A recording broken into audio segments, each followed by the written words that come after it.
Teror pocong plastik yang dialami si penjual sayur dan pasangan suami istri Husni dan Mira dengan cepat menyebar luas ke seantero kampung. Warga lain yang takut kebagian teror juga mengadu ke Pak RT.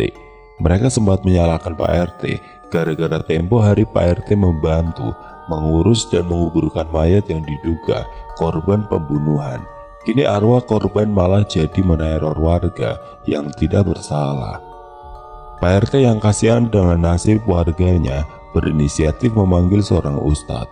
Tapi sayangnya usaha menetralisir yang hendak dilakukan sang ustadz malah gagal karena sosok pocong plastik yang membawa dendam luar biasa tidak berhasil ditaklukkan. Malahan sang ustadz sampai jatuh sakit setelah mencoba menetralisir aura negatif yang bersemayam di tubuh pocong plastik tersebut. Akhirnya Pak RT putuskan untuk mulai mencari tahu soal korban yang kini jadi sosok gentayangan. Sementara itu Aryo sedang tidak enak badan. Sejak Aryo menghabisi Indah dan calon darah dagingnya sendiri, hidup Aryo mulai tidak tenang. Aryo merasa sangat berdosa. Setiap malam Aryo tidak bisa tidur dengan nyenyak. Selalu merasa dikejar-kejar rasa bersalah. Dia juga tidak berani pulang ke rumah Tuti. Takut dicecar pertanyaan tentang Indah oleh Tuti. Pikirannya sedang kalut saat itu, hingga menolak permintaan Tiara berhubungan badan. Tiara marah dan mengancam akan melaporkan ke polisi perbuatan Aryo ke Indah. Aryo kesal, tapi dia tidak bisa berbuat apa-apa. Aryo terpaksa mengikuti maunya Tiara. Di luar dugaan, malam itu Doni pulang lebih cepat dari biasanya. Doni kaget melihat Tiara berduaan dengan Aryo di kamarnya sedang bermesraan. Doni yang merasa harga dirinya sebagai laki-laki dan seorang suami dirobek-robek oleh pengkhianatan sang istri, langsung menceraikan Tiara detik itu juga. Doni juga tidak sudi memberinya harta kuno gini sepersen pun. Tiara yang tidak terima nekat menyuruh Aryo menghajar Doni. Lalu Aryo pun menyekap Doni di gudang. Habis menyekap Doni, Aryo dan Tiara mendengar suara ketukan pintu berkali-kali. Tok tok tok. Saat pintu dibuka, tidak ada siapa-siapa. Itu terjadi sampai berulang 3 kali. Aryo yang kesal menghardik, mengira itu warga yang iseng mengetuk pintu. Tapi kali ini, malah ketukan tersebut berubah jadi gedoran, membuat Aryo dan Tiara emosi. Seorang warga lewat, langsung lari terbirit-birit melihat sosok pocong plastik mengetuk pintu rumah Tiara dengan kepalanya. Tiara pingsan. Di depan pintu berdiri sosok pocong plastik yang berwajah mirip Indah. Aryo lari ketakutan mencari bantuan warga. Pocong plastik tersebut melayang mengejarnya. Aryo yang lari tanpa melihat jalan malah tersandung batu. Kepalanya pun luka. Untung warga yang sedang ronda membantunya, namun Aryo tidak berani bilang ke warga kalau dia diteror arwah Indah. Aryo takut warga tahu kondisi yang sebenarnya. Makanya tiap kali warga menanyakan perihal Indah, Aryo selalu bilang Indah hendak melahirkan di rumah neneknya di kampung. Meski berhasil menyekap Doni dan kini bisa leluasa hidup serumah dengan Aryo, meski tanpa ikatan pernikahan, Tiara tetap tidak tenang. Hidupnya mulai dipenuhi rasa was-was. Tiara tiap malam selalu ketakutan tidak bisa tidur. Karena sosok pocong plastik Indah selalu menerornya. Tiara sempat marah-marah ke Aryo gara-gara Aryo menghabisi Indah. Kini dia pun jadi ikut terkena imbasnya. Malam itu Aryo belum pulang. Aryo sedang membeli makanan buat mereka berdua makan malam di luar. Tiara yang sendirian di kamar merasa ada yang meniupnya dari belakang. Disusul munculnya bau busuk yang sangat menyengat hidung, hingga membuatnya mau muntah.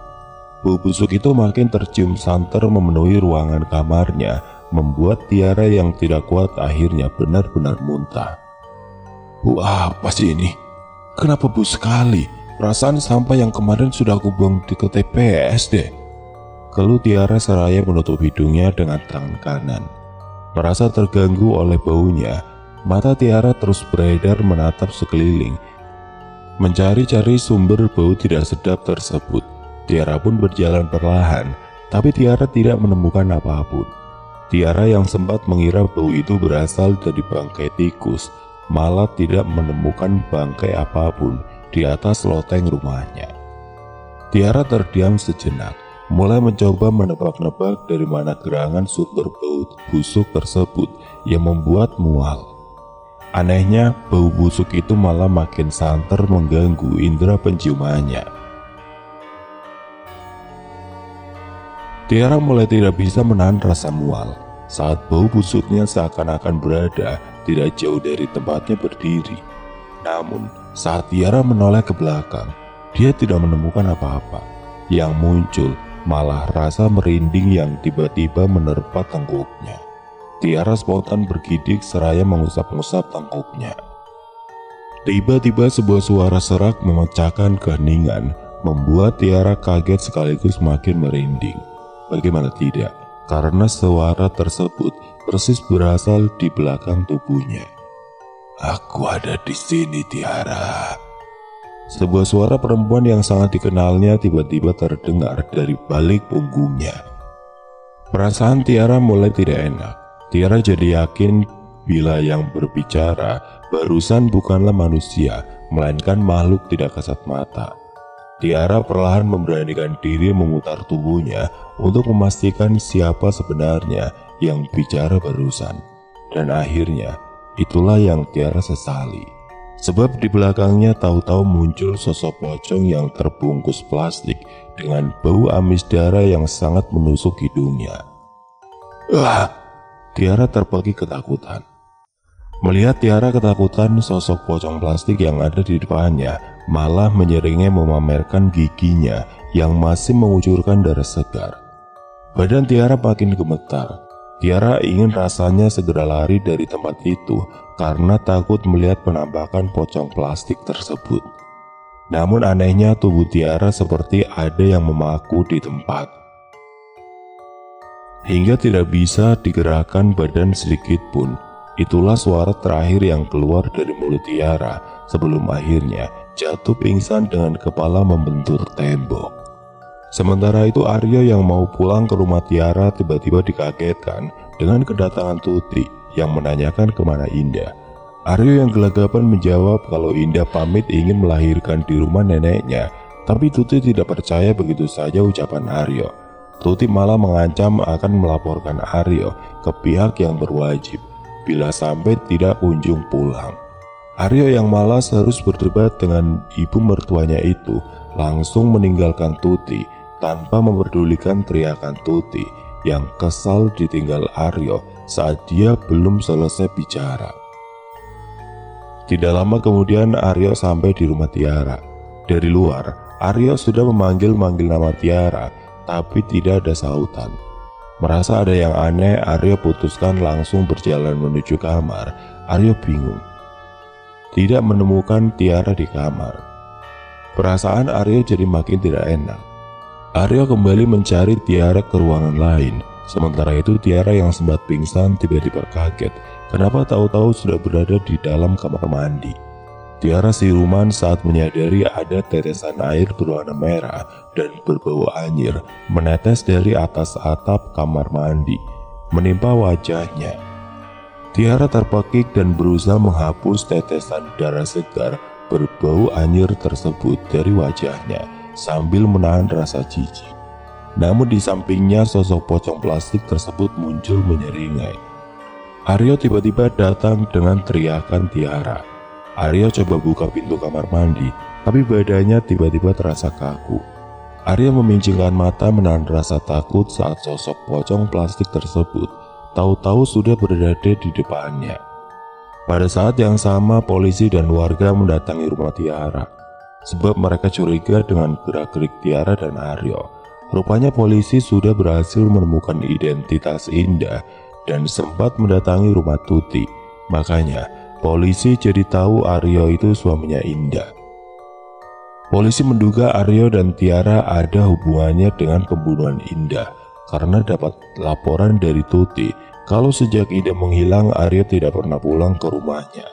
Polisi juga dapat laporan dari rekan kerja Doni tentang menghilangnya Doni sejak kepulangannya ke rumah menemui Tiara. Aryo yang badannya sudah tidak kaku lagi, takut ditangkap dan memilih kabur lewat pintu belakang. Aryo tidak peduli pada Tiara yang ketakutan di kamar dan tidak henti-hentinya menjerit-jerit ketakutan, lalu menangis histeris seperti orang gila. "Aku tidak mau mati membusuk di penjara. Lebih baik aku kabur saja, bersetan dengan Tiara," kata Aryo. Aryo kaget. Baru saja keluar dari pintu malah dihadang Doni yang rupanya sudah berhasil dibebaskan warga dan polisi. Doni yang hatinya dipenuhi dendam kesumat langsung mengajar Aryo habis-habisan. Aryo tidak tinggal diam. Aryo juga tidak mau kalah membalas setiap pukulan dan tendangan yang diarahkan Doni kepadanya. Sayangnya Aryo malah babak belur diajar Doni dan warga yang geram pada kejahatannya, hingga Aryo jatuh tersungkur dengan sekujur badan penuh luka. Aryo tidak mau menyerah. Aryo mencoba bangun meski sambil menahan rasa sakit dan perih yang menjalar di sekujur tubuhnya. Susah payah Aryo mencoba bangkit, tapi usahanya gagal. Aryo malah ambruk. Doni meludah ke wajah Aryo. "Laki-laki brengsek, tidak tahu malu, bisanya hanya merayu dan menggoda istri orang." Ucapan Doni tidak kalah menusuk hingga ke dalam jantung Aryo. Aryo mengusap wajahnya yang tadi diludahi Doni. Wajahnya memerah, menahan amarah. Kedua tangannya mengepal. "Kurang ajar, aku akan habisi kamu sekalian, laki-laki lemah. Rasakan ini." Aryo hendak melayangkan tinju ke wajah Doni yang masih terduduk lemah memegangi dadanya yang tadi terasa sakit terkena hajaran kaki Aryo. Tapi Aryo kaget dan spontan mengurungkan niatnya. Wajah Aryo berubah gentar saat bau busuk yang sangat dia kenal tiba-tiba menyeruak memenuhi tempat itu. "Kenapa kamu tega membunuh aku dan calon bayimu sendiri, Mas?" Sebuah suara serak seorang perempuan pun terdengar. Wajah Aryo berubah pucat. Dia sangat kenal pemilik suara itu. "Indah," suara Aryo tercekat. Rasa takut kembali menyelimutinya. Aryo jadi ketakutan ketika sosok pocong plastik tersebut muncul di depan Doni, seakan hendak menghalangi Aryo menghabisi Doni. "Jawab, Mas, kenapa kamu setega itu? Kamu tega menghabisi aku dan calon bayi kita cuma karena tergoda perempuan lain. Jahat kamu." Suara sosok pocong plastik indah yang awalnya terdengar memelas berubah garang. Ampun Indah, maafkan Mas." Aryo mengiba. Aryo bahkan sampai berlutut di hadapan sosok pocong plastik indah dengan wajah tertunduk dan mata berkaca-kaca. Namun usaha Aryo sia-sia. Sosok pocong plastik indah yang sudah tidak bisa lagi menahan amarahnya mendekati Aryo, lalu membenturkan kepalanya ke kepala Aryo berkali-kali. Terdengar lenguan kesakitan Aryo, kepalanya mengucurkan darah. Warga yang menyaksikan bergidik ngeri melihat Aryo yang tewas dengan kepala pecah. Tiara yang melihat kondisi Aryo yang mati mengenaskan, makin kencang teriak histeris. Polisi dibantu warga dengan sigap membawa Tiara menjauhi jasad Aryo. Polisi, Pak RT dan warga melihat sosok Indah yang berbentuk pocong melayang dan minta mereka melepas tali pocongnya. Warga yang tidak mau terus-terusan diteror sosok pocong plastik tersebut akhirnya membongkar makam Indah, lalu membuka ikatan tali pocong plastik Indah. Rupanya, tempo hari waktu jasad Indah dimakamkan, warga yang bertugas memasukkan jasad Indah ke liang lahat lupa membuka tali pocong Indah. Sejak saat itu kampung pun bebas dari teror pocong plastik Indah. Jasad Aryo dimakamkan warga di kampung halamannya. Tiara yang kini ditahan atas tuduhan ikut serta dalam pembunuhan Indah kini harus menghabiskan waktu di penjara. Sedangkan Tuti yang kini hidup sendiri selalu mengurung diri di kamar, meratapi nasib anak satu-satunya yang tewas mengenaskan.